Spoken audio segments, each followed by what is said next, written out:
Hello, everyone, and welcome to episode 42 of Podcast of Five Rings, your source of enlightenment in the realm of video games, tabletop, anime, film, and tech. Each episode of Podcast of Five Rings releases Monday mornings on iTunes and Soundcloud.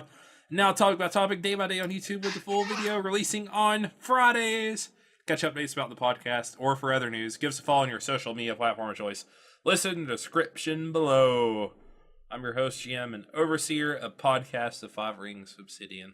Joined tonight by the other three amigos. The wall that will not fall, Tetsuo.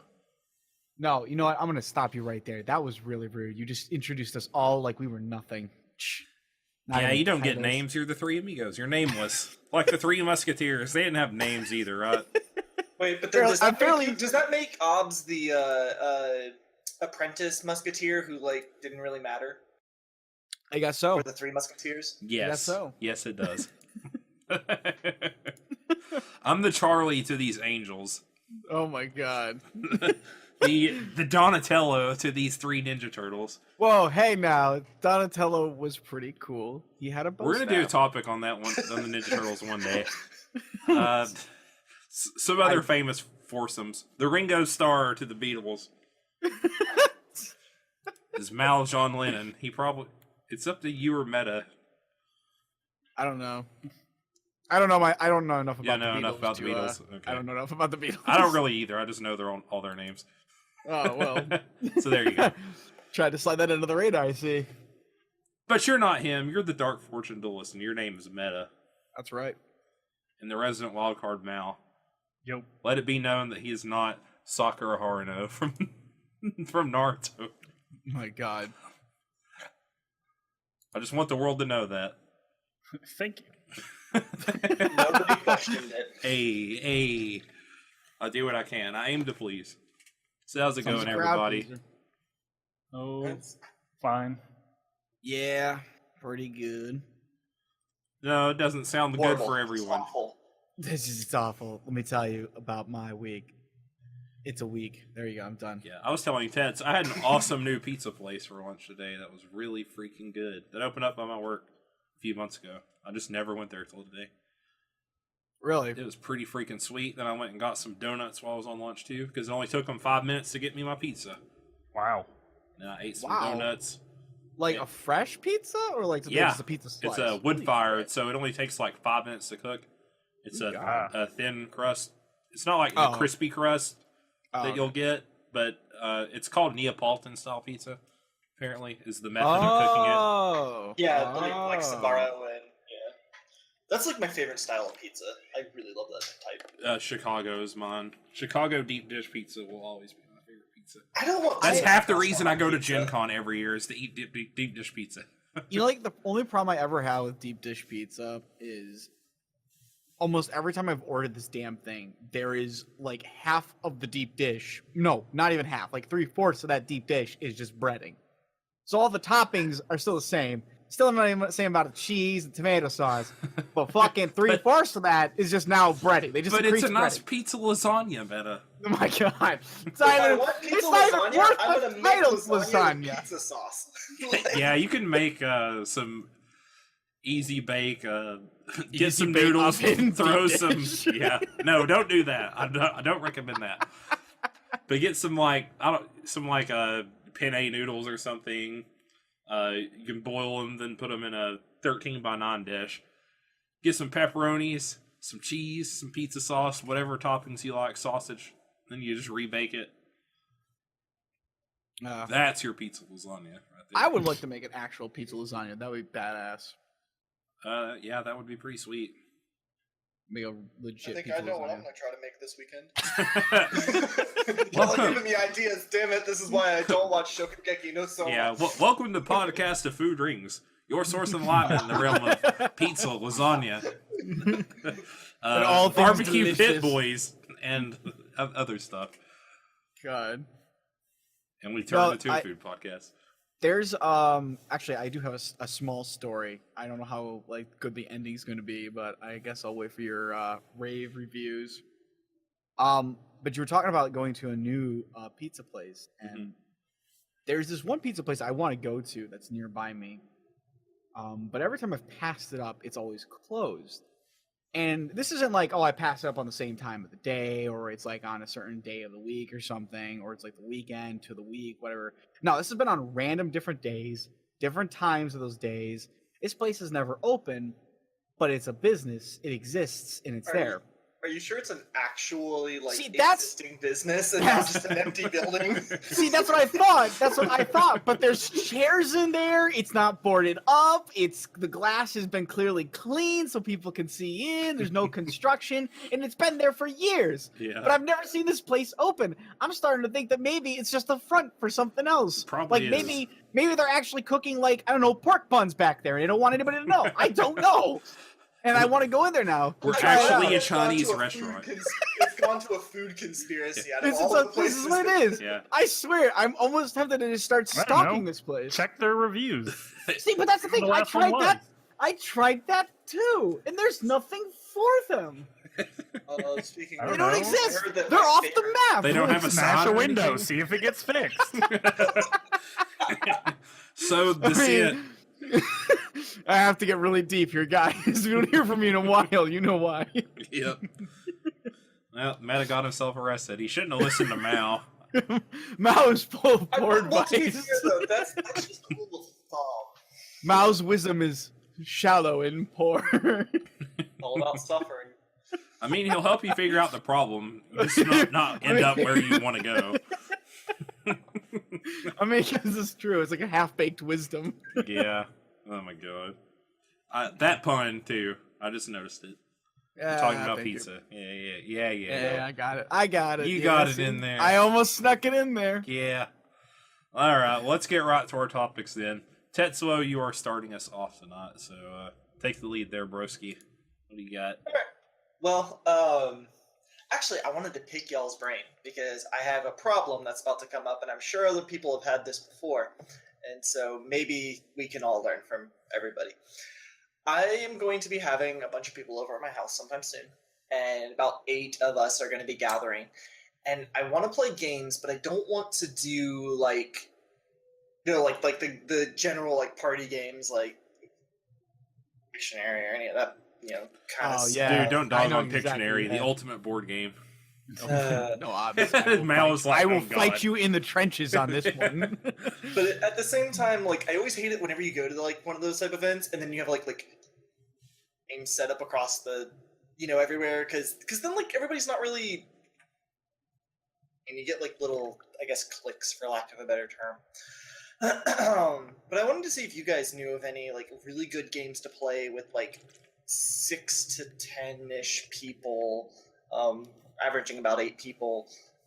If you guys knew of any games that were just good, that weren't, again, charades, Pictionary, or like hidden role games like Ultimate Werewolf or anything like that.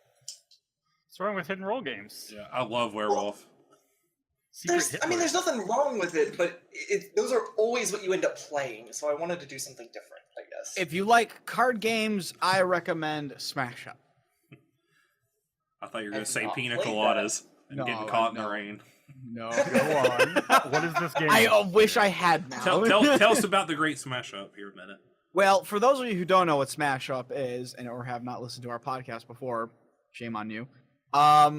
Smash Up is a game where essentially you have different themes for decks, and generally a different base mechanic for that deck. But it's about all different types of things: ninjas, dinosaurs, robots, pirates, wizards, and more. And there are 20 cards a deck, and you take that theme, and then you take another deck that has a different theme, and you smash the decks together to create a 40-card deck of 2 different themes. And then the objective of the game is essentially just to play either an action or a creature, try to get the points for bases, and get to 15 points before everybody else does. It's actually a lot of fun. I've played this game with up Meta loves to it. 6 or more people at one time. Although it gets a bit unwieldy. At 10 people, I would almost argue that you're probably just going to want to cut your groups into like half and just have like groups of 5 playing at max. Because once you start getting up there, it gets like the turns start taking forever to come around. But I've played no, not 6, 8+ people is where I think is the biggest I've ever played. It does take a while to get back to your turn, unfortunately. So you might want to just cut those groups down to like half of that if you've got like 8 to 10 people coming over. I think half the time I've ran into Meta at Gen Con, he was playing Smash Up. Yeah, So, I really he enjoy really the likes shit out of Smash Up. Smash Up. I like it. It's a fun game. Because we always But, meet up at AAG board game night. Yeah, board game night. Yeah, we end up just playing like Smash Up or something there. Oh, it's Smash Up Really? AEG. Yes, it Yes, is an it AAG is. game. Clearly, the answer is to smash 2 Twilight Imperium boards together. keep them all there for 2 days. Oh, 2 I think days? Yeah, I think I've heard of 12 people playing that. Oh, before. wow. My God. To be honest, like as horrible of an idea that sounds, at the same time, part of me really wants to try that, but not with this group. I know better than that. I mean, base Twilight Imperium sports up to 6 players. It's true. I mean, that's Mao is not wrong here. Smash them together like Smash My Up. ideas are never wrong. They're just not necessarily the best. Optimal. They're not optimal.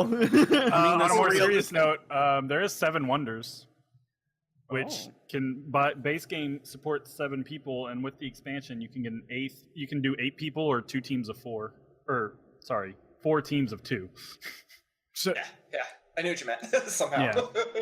which is a civilization type building game where you go through different ages. Oh, and yeah! 7 wonder. Yeah, you each build your own Yeah. wonder and do stuff. Yeah!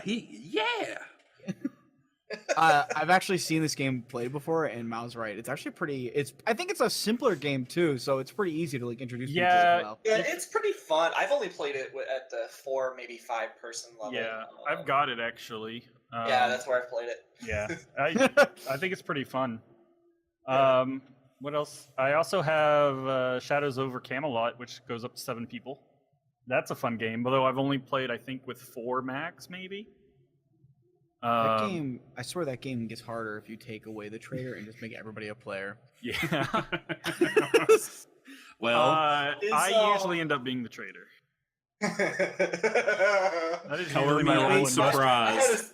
had a side I have memory. zero There was- control over that. There was one time where we played the Battlestar Galactica, going to Hidden Roll Games tangent real fast. We were playing the Battlestar Galactica game, and there was enough of us where there needed to be one trader. And the guy who was shuffling the cards, I guess, somehow messed up. And so Mao and I both were the traders. We were both the Cylons. Sure, none of you. Like, everybody's like, either Mao or Tets, but I don't know which one. And then I'm And- pretty sure we restarted, and I ended up being the trader again. Yeah, exactly, that happens. So, It's your natural inclination to just betray people. Generally, preferably with a running overhead, I assume. But Shadows over Camelot is interesting, or you each play a night of Camelot, and there are all sorts of like quests to go on with like repelling the like Saxons and Picts, or quest for the Holy Grail, or getting Excalibur, fighting a dragon. So each role will go out, or each person can go out and try and succeed at these quests, and then to get white swords, and then as things go wrong, you get black swords, and which by the end of the game, the majority wins. There's also a trader involved. You reveal to be Mordred. Gasp. or Gilgamesh, and you build unlimited blade works. We ended up playing that one game. We ended up playing without the trader. We took that mechanic out because we all wanted to just play for the first time. We thought it'd be easier that way. We've done that with smaller groups. We still ended up losing. This game was really fucking hard to win. Like this It game can just be, yeah. kicked our ass every single time. Good God. What about, Small World? Does Small World support 8 people? Small World, I think supports. I know it supports 6 players because I've played it with 6. Yeah. I don't know what it supports though. I have the game. I've played it. That would be a game, but it is. It does take a little bit of time to explain. Yeah. 5 That would be players. For some Oh, reason, right. it and Shadows over Camelot are like associated in my mind, and I really am not quite sure why. You Um, there might be rules for increasing the number of players, because I know like they suggest like having Small World and Small World Underground and like playing those together as one Yeah. mode, which might support more than 5 people. I might be just thinking wrong. I might have just played it with 5 and thought it was 6. But I know I played it with as many because like the general gaming group that I have that we meet up every week is 6 people at minimum. Mm. So yeah, I think we have played it once with 6. I don't know. That would get. I mean, like the game's already designed to be crowded with 5 on the biggest map. that's the thing. Yeah. So Because they want you to fight because it's supposed to be a small world. Yep. After trying all, I am trying to But think yeah, of any other it's games I've played. like, yeah, it's probably mostly card games that are gonna have the most, just because you want the game to be quick, and you don't want it obviously to take up like an entire, like, I don't know, what is it, like 4x12 table or something. Red Yeah, the two- Red the- Dragon Inn. That's what I was thinking. Oh, that's an. Wait, is that the one where it's like cards and you're a roll like a Yes, fighter or something? That's a good game. That is a fun game that can be played with as many people as you want. It's incredibly casual. It is not balanced around the idea that like everybody's going to be fully on equal every step of the way. It's got heavy RNG usage. The whole point of the game is to play it while you're drinking or eating. That's literally the point of the game. So it's perfect for any casual encounter you have with like a group of people that are coming over. don't say that like that, Meta. Holy moly! There are Any a lot casual of characters, encounter. I believe. Any casual encounter. Well, I don't want it to be a serious encounter because then you want Yeah. to play serious games. Oh my god! I will, because I was gonna say going to card games real fast, because that's usually where my brain ends up going, and everybody, I feel like, again, depending on your group, you want to play this game with safe people, but Cards Against Humanity usually tends Always to a good be. choice. I've played that a lot. Yeah, I have to. I'm gonna be It's like with Apples to now. Apples is the PG version of it. After playing it with your family, I'm just like, nothing really phases me with that game. Yeah, That's kind of, I'm with Mal on this one. I've played that game so much I actually have Cards of Humanity fatigue, and it's never really gone away. Yeah. Now, have you played Munchkin Super and Fight? me are like that. Yeah, I don't ever want to play Munchkin again. That's a good one, yeah. All right, here's what I'm going to suggest. If you have 7 people show up, if you want board game, then I recommend Mysterium, which is a very awesome game. It's basically like you're an investigator, murder mystery. One person plays a ghost, so they have all these cards that have esoteric images on them. And you have to pass them cards from a deck that hint at the images. You're trying to, as a ghost, lead them to the murderer through these clues. And it's really fun, but it's only 2 to 7 players. And if you want just not board game, I recommend any of the Jackbox party games, which my normie friends love. Every time every time we have a My get together, normie friends. yes. I may have. So to actually when I play don't that. whip out like the L5R cards or the like more nerdy board games or like the Animu stuff, my like basic tier, like not woke normie friends who don't know anything about anything, don't play really play video games other than like Madden and stuff like that, or even like adult like I've even done this at like Christmas time with like family and friends and stuff. But anytime it they just come hits down, a wide market. anytime they come down, my buddy's always like, "Bring your PS4 over. We got to play Quiplash and Drawful and stuff like that." And I'm always like, "Oh, now I got to log this shit around, unplug it, drag it over," because everyone plays on their cell phone. You just go into the. For those who don't know what the Jackbox party games are, it sounds like you watch probably streams or just read about. I've played these as well. So. Yeah, they're not fun to play all the time, but they are fun for like the occasional get together because you'll start getting like the same questions over and over again. That's why they come out with Party Pack 1, 2, 3, and 4 and stuff, and they add new games, and they're all pretty fun. You just get on your cell phone and play them. Quiplash is one of our favorites, especially if you're a really close group of friends. It's always fun, like when one of your buddies gets like a new girlfriend or something like that and brings her over, and you play Quiplash. It'll have questions where you basically you have to answer 2 questions on your phone. It's kind of like almost doing like a little short Mad Lib. It'll say like, "Whenever I go to the dentist, the first thing I think of is blank," or something like that. And it's always everyone trying to be as lewd as possible, or just completely like undercut and rag on your other friends and tell embarrassing stories about them through Quiplash to like their new girlfriends and stuff. It's happened to me. It's happened to my buddies. We always rag on each other. Your inside joke memes get spammed a lot.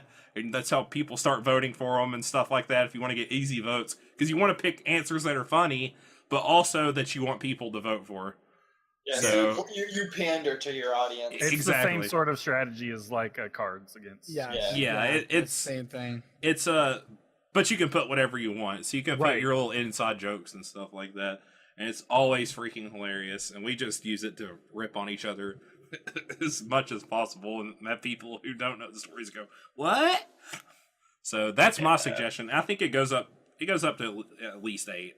Might go up to 10. So, and it's Well, also a lot super of- cheap on PS Plus. I think you can get it for like $15 for like 5 different Well, games. That game really well supports 2-player teams. So you can, Oh yeah, if you totally. have 10 people, you can do 5 teams of 2. We so, play Trivial Pursuit like Yeah. that too. I have Trivial Pursuit on my PS4 as well. No, have you guys, so they kind of fall to, but aren't really necessarily great for long term, I guess, is, have you guys played Super Fight at all? No. I've not So heard it's of it. Yes, I have played it. No. It's similar to Cards Against Humanity and Apples to Apples in approach, but it's different. So, I'm just going to use the Cards Against Humanity terms because everybody knows them. The cards are, in this case, will draw a card and they will essentially have a villain that everybody has to beat. And so your cards that you have in your hand are going to be both good and bad abilities. And so you have to build this superhero to beat this villain. And then there's different ways to play it, but the way we always play it is then the cards then chooses which superhero they think is the best foil to the villain that they've created. Because they'll also draw some of the ability cards to add on to the villain as the turns go on. And so it's not, but one of the other ways you can play it is everybody kind of argues how their superhero would beat the villain best, fastest, quickest, whatever. And so it's very, again, kind of Cards Against Humanity. You're pandering to the person who's going to choose and everything, but it's a little different in that you're creating this identity of a character as opposed to just playing the most lewd and oh my god, I can't believe you would play that card that you can.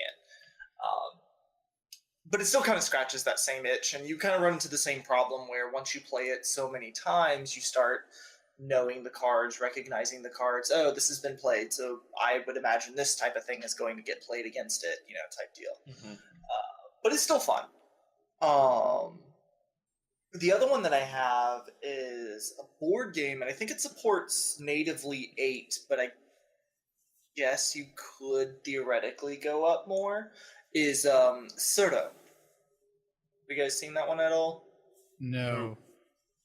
So Surdo, you have self is I want to say I think it's 10 by 10, maybe it's 8 by 8. It's something like that. Squares, and instead of getting cards, you get these tiles. Tile has little pathways on them.